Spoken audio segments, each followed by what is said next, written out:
Hello and welcome to Finance Conversation. This is the 9th episode of the Merging Life and Money show, and I am super excited to be here with you. If we are meeting for the first time, I am your host, Marie-Jo César. I help frustrated professional women take control of their finances from the inside out and live their best life with the money they have.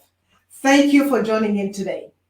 If you are watching the replay, make sure to type #replay in the chat and leave me some comments and questions.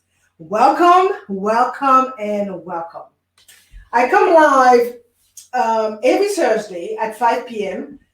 Pacific Standard Time to share valuable information about how to achieve financial wellness and live your life with means and meaning. Today's show is the 8th in the series titled How to Build a Secure Financial Plan. I will be exploring step 7 of the process, which is the basics of investing. It is going to be pretty heavy, I think, so grab a pen and a notebook as I will be sharing tips and ideas that you might want to write down. And if you have any comments or questions, make sure to put them in the chat. And if you want to talk to me directly, I will share my contact information later in the show. So far in the series, How to Build a Secure Financial Plan, I talked about 5 keys: financial mindset, budgeting, debt, savings, insurance, and retirement. But now, if you understood all the steps I spoke about in the past 8 weeks or so, you should be getting ready to make the necessary moves to take your finances up a notch. Remember that meaningful changes and transformation happen over time, not overnight. So make sure to review your notes from the previous shows to ascertain that all the parts of your financial house are in order. If you did not take any notes, don't worry. I will have a summary for each show available very soon. In fact, I will drop the links in next week's show. Let's review what you should be working on right now. You should have an emergency fund set up with the right number of months and adjusting or setting up your budget that would facilitate funding it, right? You should have, you should be making plans to have all your credit cards paid off in full sooner rather than later. You should decide or make a plan to pay all outstanding debt on time. You should also have plan to have a retirement system and maxing out the minimum contribution you could put in. And lastly, you should plan to have money saved to start investing soon. And I would recommend a minimum of about $1,000. Therefore, you should be able to start investing once you complete the 5 actions I just stated. And today, I will share information about the basics of investing, which will enable you to take your finances to the next level. Up until now, I focused on the money you earn by working. And now I want to talk about the money you can make without working. And trust me, it is nothing illegal. It is the income that your money earns for you. While our lives are powered by money, it does not revolve around it. And the more money we have, the more we can do. But how do we get more? And how do we explain that some people are able to grow their money and some aren't? Guess what? Those who can have embraced the concept of investing. If you recall, for last week, I talked about retirement planning and the fact that you will likely live a long life, and whatever your age, you plan to enjoy life as long as you have it. So you will be supporting yourself for a quarter of your life, without the benefit of a regular salary, and it may take some work to figure out how to make your money work as hard as you do. But you must find a way. And this is why I am talking about investing today. The investment world is huge, and the only way to get a handle on it is to start now if you have not done so. If you are not putting your money to work, you need to find a course, read a book, go and listen to my show again, or even pull your phone out and talk to Google Assistant, do something. But you got to learn, and you got to learn because remaining ignorant is not the answer. It is a choice that hopefully you have not made because you are here. So I will focus on 3 points today, and they are understanding investing and why it's important, what you should invest in and how to start investing, and lastly, I will end the show with a brief history about investing. Before getting into it, let me explain the difference between saving and investing. Many of you are reluctant to invest money because you think the stock market is too risky and you rather save, right? Well, people commonly use the words savings and investing interchangeably, and there are notable differences between the two. Saving typically means putting aside money in low-risk savings account, money market fund, CDs, for short-term goals, such as buying a car, taking a family vacation, or establishing an emergency fund. It is money you want to be able to get to quickly, easily, and with little or no risk to lose what you set aside. Investing, on the other hand, is the act of allocating resources, usually money, with the expectation of generating an income or profit. Typically, it assists with financing your long-term goals, such as paying for college education or funding your retirement. The expectation of a return in the form of income or price appreciation is a core premise of investing. Okay, so the spectrum of assets in which you can invest and earn a return is a very, very wide one. As mentioned earlier, once you have established your solid foundation and you accumulated enough cash reserve to meet your emergency, you should be looking at investment vehicles that will increase the earning power of your dollars. So you will be putting your money into the stock market to increase your yields, participate in capital appreciation, and share in the corporate wealth of America, as well as companies around the world. Successful investors establish an investment plan and stick to it over a long period of time. The market fluctuates like crazy in the short run, but over time, those cycles average out, and long-term trends show that double-digit returns are possible. The records show that investing in the stock market is well worth the risk. So go ahead, take the plunge, and dispel the myth that Wall Street is nothing more than a grand casino in which the house always wins. But what about the risk, you would ask? Risk and return go hand in hand in investing. Anyone who claims otherwise is either naive or trying to sell a lie. Low risk generally mean low expected returns, while higher returns are usually associated with higher risk. Even so-called low risk or no risk savings alternative involve risk, okay? So let's look at the most important type of risk you are likely to encounter when investing. Market risk, the first one. The prices of stock, bonds, mutual fund, real estate, gold, or other investment assets rise and fall due to the economy, due to investor sentiment, due to political events, changing interest rates, changing the fortunes of companies or industries, and many other factors. All investment assets fluctuate to some extent.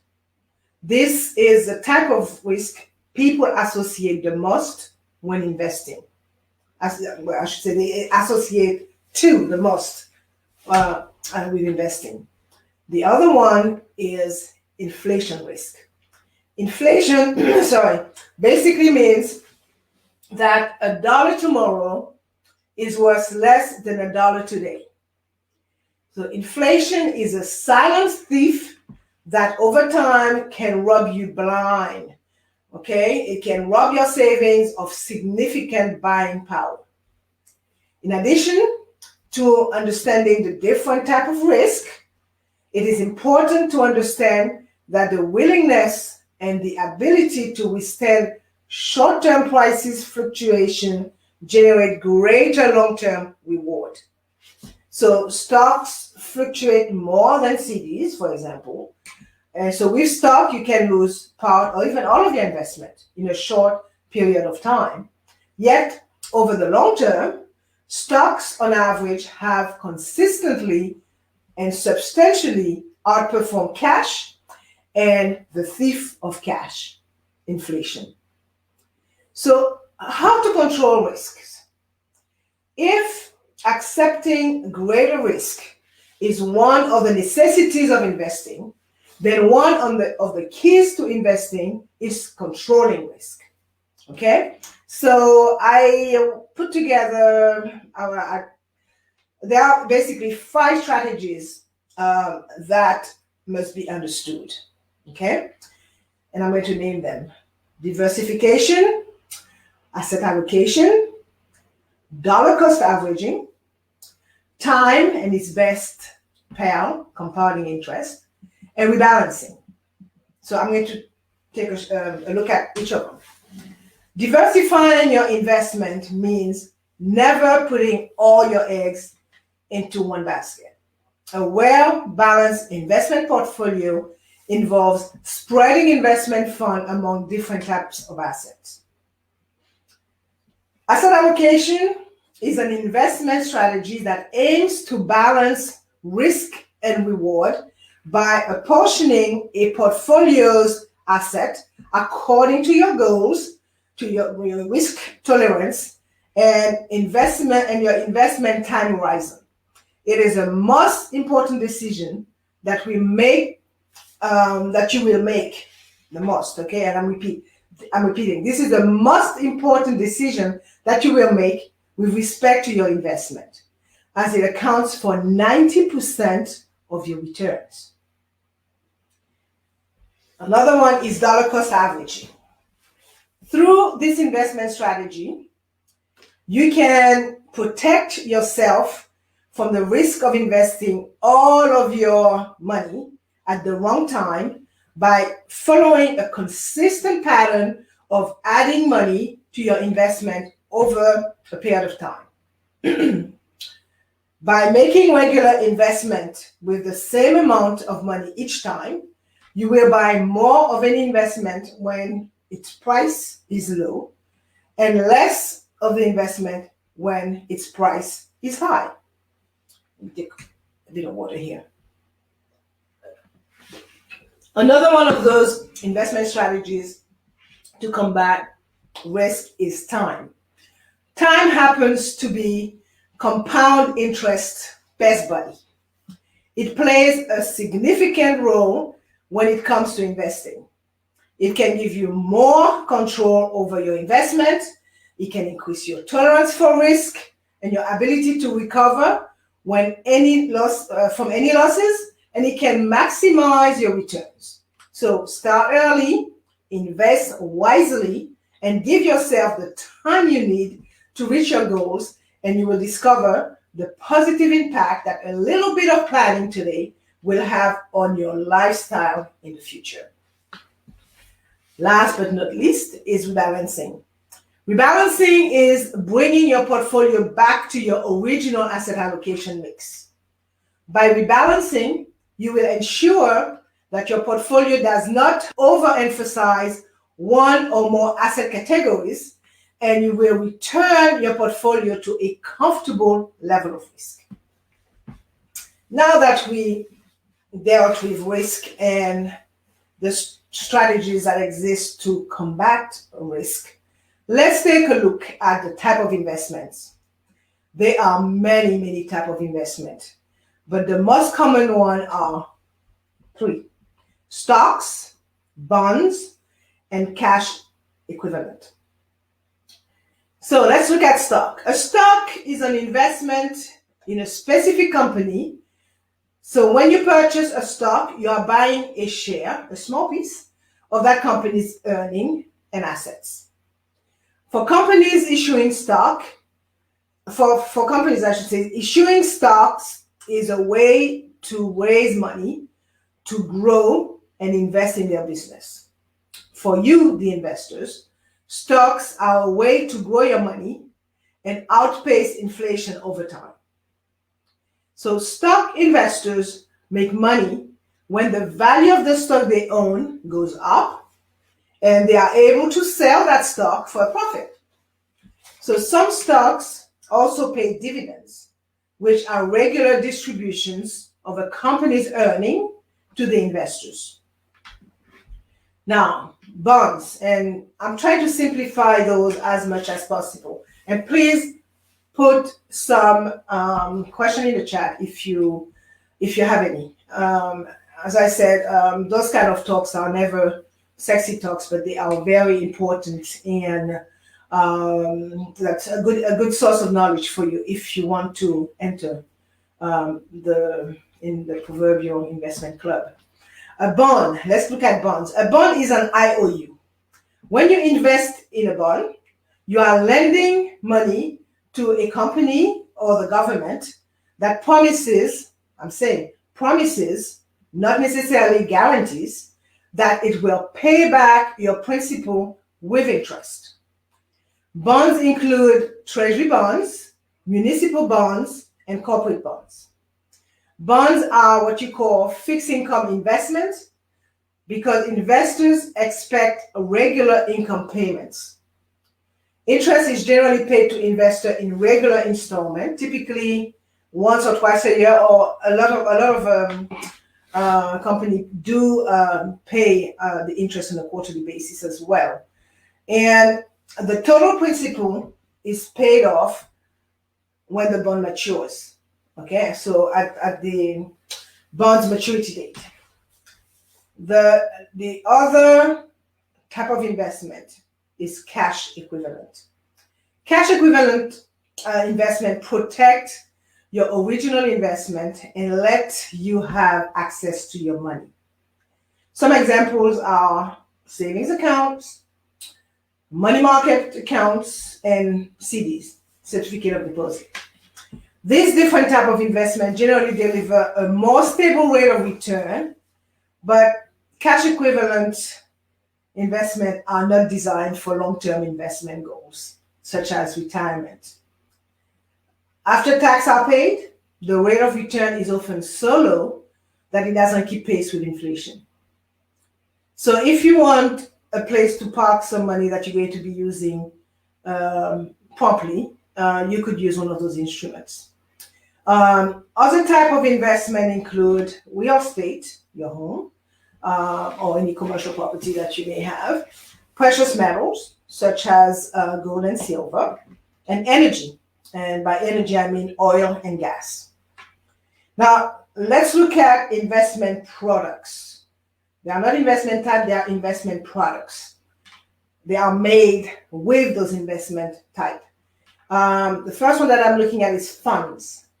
Funds are pooled instruments managed by investment managers that enable you, the investor, to invest in stocks, bonds, preferred shares, commodity, etc. It's a number of investment type that you could invest, that they could use to create an investment product.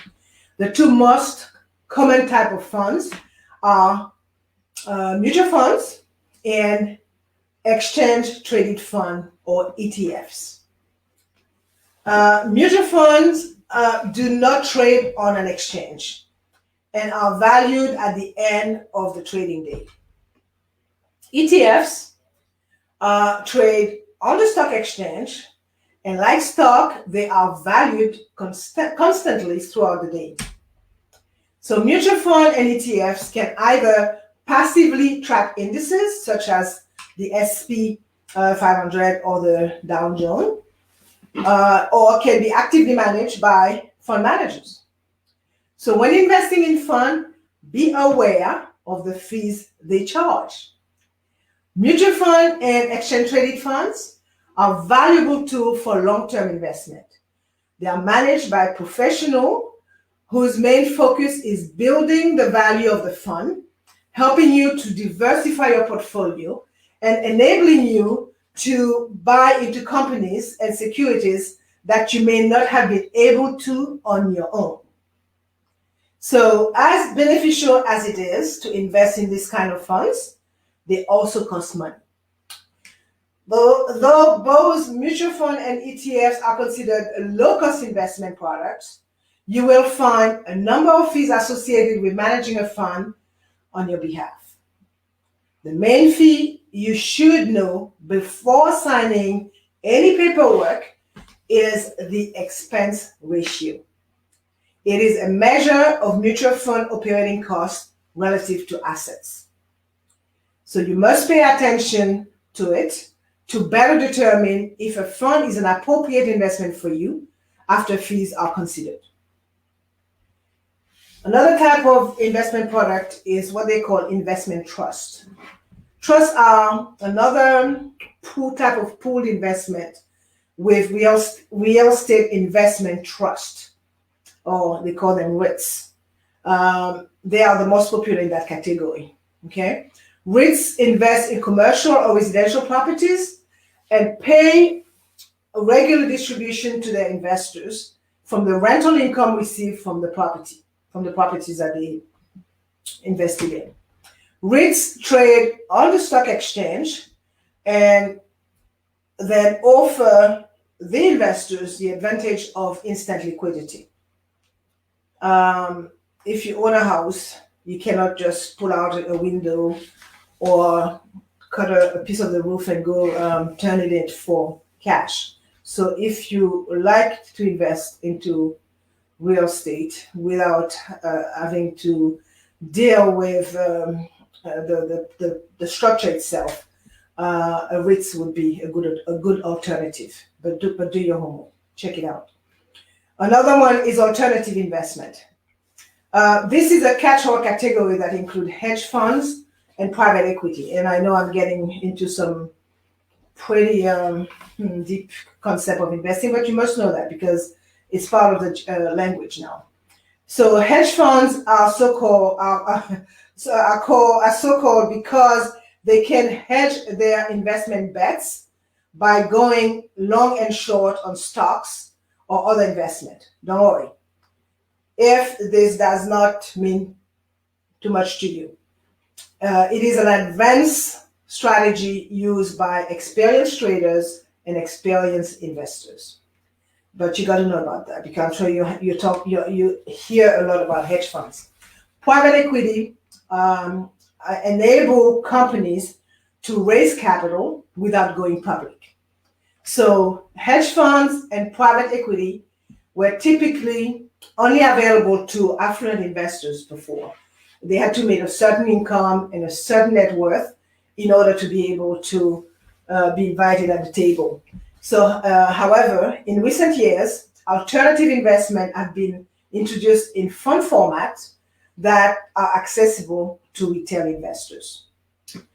The next one, we're getting deeper into this. There are options and derivatives. Derivatives are financial instruments that derive their value from another instrument, such as a stock on index. Option is a popular derivative that gives the buyer the right but not the obligation to buy or sell a security at a fixed price within a specific time period. So derivatives usually employ something called leverage, making them high risk but high reward propositions. Leverage, by the way, is an investment strategy of using borrowed money to increase the potential return of an investment. The last one that I want to touch on is something called commodities. Commodities include metals, oil, grain, and animal products, as well as financial instruments and currencies. They can either be traded through commodity futures, which are agreements to buy or sell specific quantity of a commodity at a specified price on a particular future date, or they could also be traded on through the ETFs, the exchange traded funds.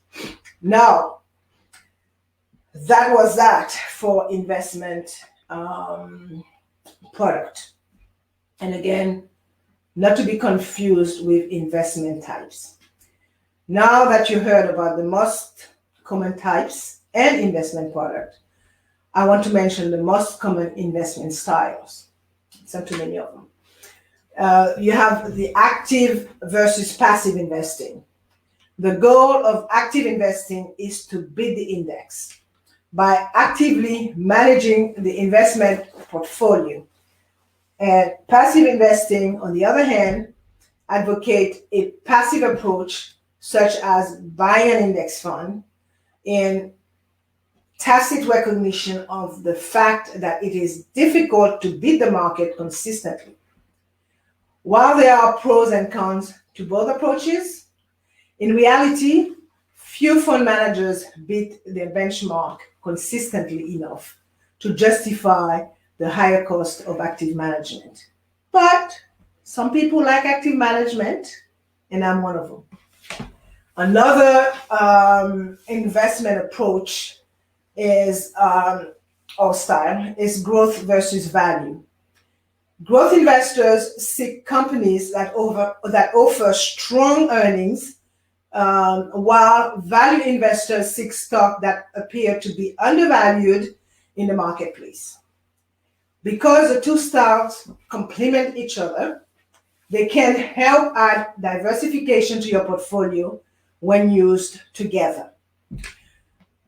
Now that we've looked at the various investment type and product, how do you go about purchasing investment? Well, no matter what you invest in, you need a brokerage account. And like a bank account, a brokerage account allows you to buy and sell investment. Account can be opened at a full-service brokerage firm, or at a discount broker, or through a financial planner who is also securities licensed. So you can open a brokerage account in as little as 15 minutes. And once you fund it, you'll be ready to begin investing. Do your research first, though. By the way, there should be no fees to open a brokerage account. So once you understand the fundamentals of investing, you can then develop an investment plan or strategy. And this involves the following. First, clarifying your goals, such as early retirement, current income, or saving for college education. Okay, you have to know how much money you will need to achieve these goals and how much time do you have to achieve these goals. So be as specific as possible. Next, define your investment objectives. What type of investment and what investment product will help you reach your goals. If you have 30 years to retirement, you may want to consider investing the majority of your funds in an aggressive growth mutual fund through your 401k plan because they offer capital appreciation. And you will have time to ride out the ups and downs of the market if you are approaching retirement. Excuse me. So I was saying, if you are approaching retirement, you may want to consider fewer volatile investment that will provide high current income, but you still need some growth fund in your portfolio to stay ahead of inflation during your retirement years. So being retired doesn't mean that you can no longer invest. Okay, so make sure that you do have a little bit of growth investment in your portfolio while you are retired. Whether you are trying to reach one goal or several, the combination of investment you make is called a portfolio. So your plan should state what percentage of your total portfolio will consist of stocks, bonds, cash or cash equivalents. You may decide to have some international investment in there, some precious metals, a little bit of real estate, a little bit of cryptocurrencies, and or other type of investment you choose. So how much you allocate to each category will depend on your goals, on your risk tolerance, or on your time horizon to that goal, on your age, and on the amount of funds you are prepared to invest. So a diversified portfolio is more likely to reduce risk and stabilize return. So don't forget cryptocurrencies. I couldn't help it. I had to get into there because this week, Elon Musk, Mr. Tesla, the second richest man in the world, just announced that he sold 272 million worth of digital assets during the first 3 months of 2021 and netted 110 million from the sale, which represented about 10% of its holding at that time. So, and I don't know if you remember, because I keep my ears to the ground, in February, he announced that he bought 1.5 billion worth of Bitcoins. So anyway, Bitcoin, that's a conversation for another day. Finally, I want to talk about a piece of the history of investing very quickly. I promise I won't be long. So while the concept of investing has been around for millennia, investing in its present form traces its roots back to the period between the 17th and the 18th centuries, when the development of the first public market connected investors with investment opportunities. At that time, the first recognized stock exchange was the Amsterdam Stock Exchange. It was established in 1787. And this was quickly followed by the New York Stock Exchange in 1792. And believe it or not, the New York Stock Exchange is the largest equity-based exchange in the world, based on the total of market capitalization of its listed securities. And formerly, the New York Stock Exchange market was ran as a private organization, and it became a public entity only in March of 2006. So invested in its present format has been around for way more than 200 years, right? So I will stop here today and do a quick recap. I shared a lot of information about understanding investment that I know. I talk about a lot of things, and it took me quite a while to scrub all these investment terms and all that and try to break it down and put it in everybody's language. The concept, I touch on the concept of investing. I touch on the risk associated with investing. I talk about the 5 investment strategies that any investor should know when it comes to mitigating risk. The 3 investment types. I talk about the number of investment products currently available, the main investing style or approaches, whatever you want to call it, how to go about purchasing investment, and I just talked about very briefly about the advent of the stock exchanges. So before I forget, let me share my contact information. You can reach me by sending me an email at mj@mariejocesar.com or by sending me a direct message via Facebook Messenger. I'm going to leave you with this last point. A well thought out investment plan is critical because you still use it to monitor your progress. It also keeps you steady through good and bad and help you avoid those tempting hot investment that really do not fit your needs. You all remember GameStop a couple of months ago. By the way, if you decide to work with an investment advisor, make sure the advisor helps you develop a written investment policy statement. It specifies your investment goals, risk tolerance, acceptable asset classes, and investment performance measurement criteria. Okay? So I would strongly recommend that you listen to the replay if you are seriously considering joining the proverbial investment club. And as you know, I like to end the show with a quote. And today I chose one from T. Harv Eker, the author of the book titled Secrets of the Millionaire Mind. And it reads, "Poor people see a dollar as a dollar to trade for something they want right now. Rich people see every dollar as a seed that can be planted to earn $100 more, then replanted to earn $1,000 more." Okay? So I'm going to leave you with that. And for more information about how to continue building a secure financial plan, join me next Thursday at 5 p.m. Pacific Standard Time, 6 p.m. Central Time, 8 p.m.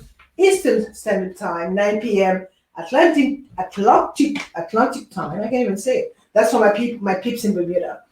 And I will be talking about step 8, which is estate planning. Well, guys, you can't take it with you, but you got to plan for it.